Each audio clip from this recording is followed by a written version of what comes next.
Karibu sana mwana michezo, hii ni Ava TV. Tunashukuru sana kwa kuendelea kutufuatilia kwenye mitandao yetu ya kijamii kwa jina la Ava TV.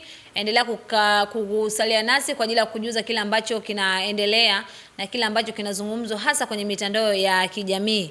Jana Jumamosi Juni 27 mwaka 2026, DR Congo alicheza mchezo mwingine wa kombe la dunia dhidi ya Uzbekistan, ambapo walicheza kwenye dimba la Atalanta Stadium ambalo linapatikana kule nchini Marekani, ambapo DR Congo walipata ushindi wa magoli 3-1. Mambo muhimu ambayo yalikuwa yanazungumzwa kwenye mchezo huo au ambayo yalijitokeza kwenye mchezo huo, Uzbekistan wao walitangulia kwa goli moja kupitia mchezaji wao Eldo kwenye dakika ya 10 tu ya mchezo, ambapo DR Congo na wao walikuja kusawazisha na kuweza kupata ushindi wa magoli 3-1. Matokeo hayo ama ushindi huo ambao waliupata DR Congo iliwapeleka kwenye hatua ya 32 bora kwa mara ya kwanza kwenye historia yao baada ya miaka 52 kupita.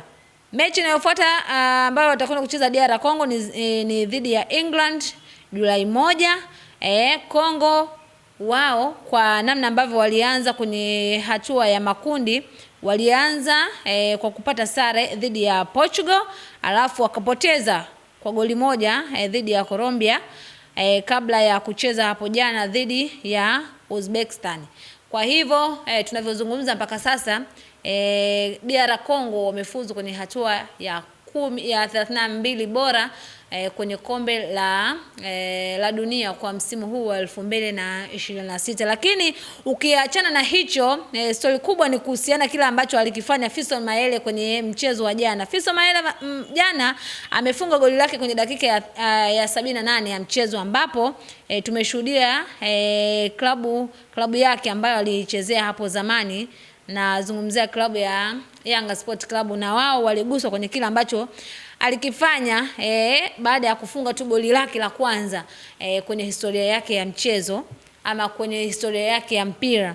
Klabu ya Yanga ikaja kumpongeza kwa kuandika maneno haya, wakasema hongera Mayele Fisto kwa kufunga goli lako, kwa kufunga bao lake la kwanza kwenye fainali za kombe la dunia. Ameandika historia kwa kuwa mchezaji wa kwanza kuwahi kucheza klabu ya ligi kuu ya Tanzania kufunga bao katika fainali za kombe la dunia. Hao ni wananchi Yanga ambao waliposti baada tu ya mchezo huo kumalizika.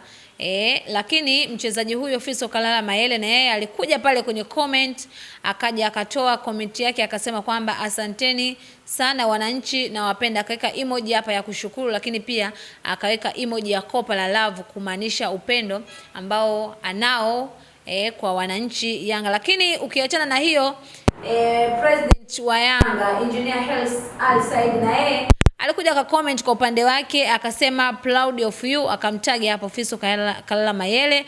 Lakini mashabiki wengi wachambuzi na wao pia walikuja wakatoa comment zao hapa. Mpaka tunavyozungumza sasa hivi kuna comment zaidi ya 1400 ambapo peji hiyo ya Yanga ilishare pamoja na peji ya Fisto Kalala Mayele.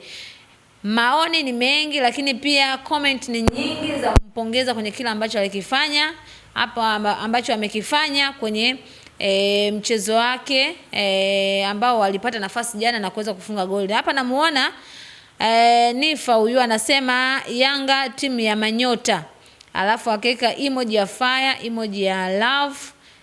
Huyo ni Nifa, bila shaka kila mtu anamfahamu.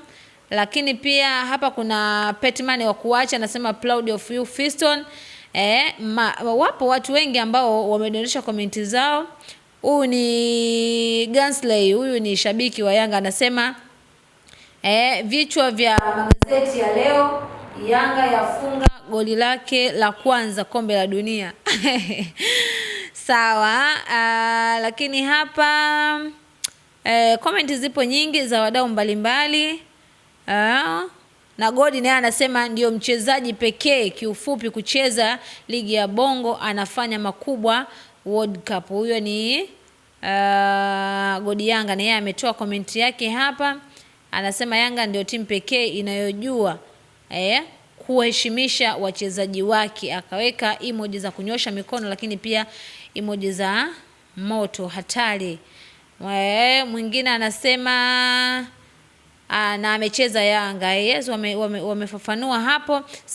Sawa, lakini kiufupi hiyo ndio appreciate ambayo wameitoa klabu ya Yanga kwa mchezaji wao wa zamani ambaye hivi sasa anacheza klabu ya ambayo inashiriki ligi ya Misri, Pyramid FC ambayo inashiriki ligi ya nchini Misri kule, na amecheza huko kwa mafanikio makubwa. Lakini pia akiwa Yanga ameitwa kwenye timu ya taifa ya Kongo, lakini pia akiwa Pyramid ameitwa mara nyingi zaidi kutokana na kile ambacho amekifanya na mafanikio ambayo ameyapata kupitia klabu ambayo alikuwepo ya Yanga, lakini pia klabu aliyopo mpaka sasa hivi. Vipi na wewe kwa upande wako, maoni yako ni yapi?